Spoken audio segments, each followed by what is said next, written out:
संत शिरोमणि गुरु रविदास को नमन करता हूँ। ढोंग पाखंड और नंबर अंधविश्वास को चुनौती देने वाले सतगुरु कबीर साहब को नमन करता हूँ। आरक्षण के जन्मदाता छत्रपति साहू जी महाराज को नमन करता हूँ। सामाजिक संदेश देने वाले पेरियार नारायण सिंह यादव को नमन करता हूँ। सम्मानित साथियों, हमारे महापुरुषों की श्रृंखला बहुत लंबी है। साथ ही साथ 1857 की महानायिका अमर शहीद वीरांगना उदा देवी पासी को नमन करता हूँ।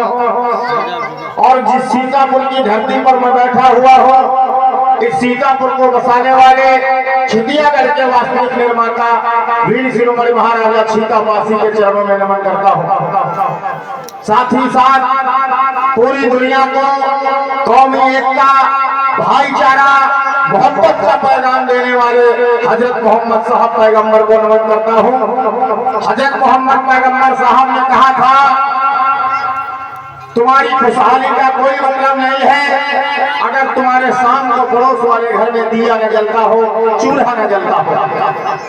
ऐसा पवित्र संदेश देने वाले मोहम्मद साहब पैगंबर और इस देश में अनेकता में एकता का दिया जलाने वाले, इस देश के शोषित, पीड़ित, गरीब, कमजोर, लाचार लोगों के हक अधिकार की लड़ाई लड़ने वाले बहुत ही सत्य परम पूज्य बाबा साहब डॉक्टर भीमराव अम्बेडकर के चरणों में नमन करता हूँ। यहाँ पर उपस्थित यहाँ की जो आयोजक कमेटी है जिसने मेरा स्वागत किया है, उनको भी बहुत बहुत मंगल कामनाएं ज्ञापित करता हूँ। वो लोग धन्यवाद के पात्र हैं। और यहाँ पर उपस्थित हमारी माताएं, बहनें, बेटियां, आप सभी लोगों को हमारा प्यार भरा नमो बुद्धाय। जय भीम, जय भारत। सम्मानित साथियों, ये कथा केवल आपका मनोरंजन करने के लिए नहीं है, ये कथा आपके जीवन को बदलने के लिए है।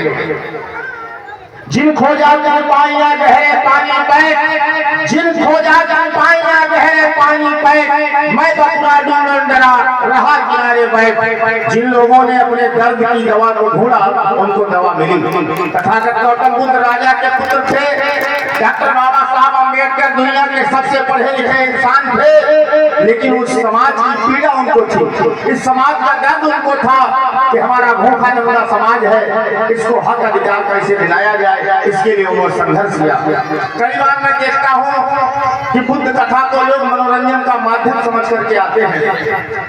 बुद्ध कथा कोई मनोरंजन का साधन नहीं है। बुद्ध कथा आपकी बुद्धि को शुद्ध करने का साधन है। और मैं आपको बता दूं, ये बुद्ध के विचार ऐसे पवित्र हैं, बुद्ध के समय में जिन लोगों ने इनका पालन किया उनका कल्याण हुआ।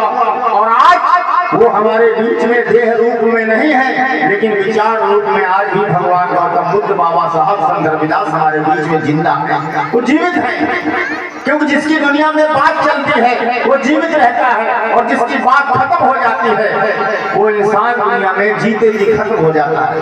आप अपने महापुरुषों की बात कर रहे हैं, इसलिए वो महापुरुष आज भी जीवित है, हमारे बीच में जिंदा है। अब वो देह रूप में हमारे बीच में जिंदा नहीं है, लेकिन वो विचार रूप में जिंदा है। ये माताएं, बहनें जो यहाँ बैठी हैं, इस कथा से सीख करके जाए।